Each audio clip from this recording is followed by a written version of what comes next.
I have long despised artists' chatter about muses, voices that speak to them and enable a vision, the source of which they could not otherwise name. I thought of muses as inventions to protect one's insight, to avoid questions like, where do your ideas come from? Or to escape inquiry into the fuzzy area between autobiography and fiction.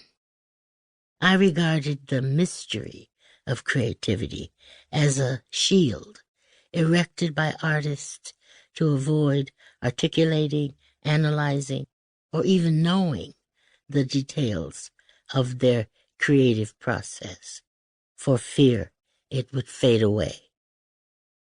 Writing Song of Solomon destroyed all that. I had no access to what I planned to write about until my father died. In the unmanageable sadness that followed, there was none of the sibling wrangling, guilt, or missed opportunities, or fights for this or that memento. Each of his 4 children was convinced that he loved her or him best. He had sacrificed greatly for one, risking his house and his job. He took another to baseball games over whole summers, where they lay in the grass, listening to a portable radio, talking, evaluating the players on the field. In the company of one, his firstborn, he always beamed and preferred her cooking over everyone else's, including his wife's. He carried a letter from me in his coat pocket for years and years, and drove through blinding snowstorms to help me.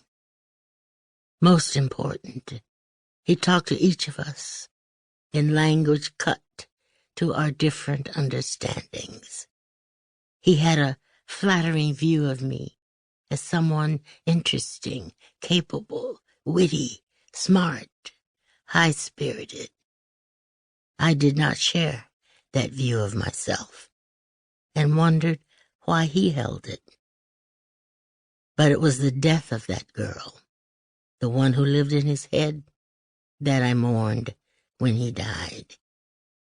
Even more than I mourned him, I suffered the loss of the person he thought I was.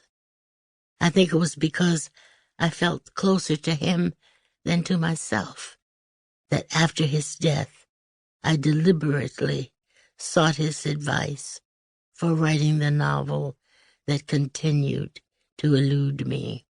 What are the men you have known really like? He answered, whatever it is called, muse, insight, inspiration, the dark finger that guides, bright angel, it exists.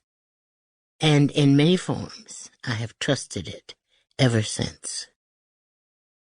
The challenge of Song of Solomon was to manage what was, for me, a radical shift in imagination from a female locus to a male one, to get out of the house, to de-domesticate the landscape that had so far been the site of my work, to travel, to fly.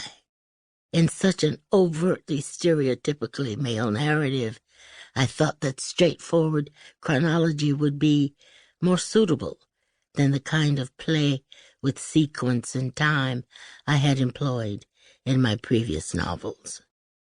A journey, then, with the accomplishment of flight, the triumphant end of a trip through earth, to its surface, on into water, and finally into air. All very saga-like, old-school heroic, but with other meanings. Opening the novel with the suicidal leap of the insurance agent, ending it with the protagonist's confidential soar into danger, was meant to enclose the mystical but problematic one taken by the Solomon of the title.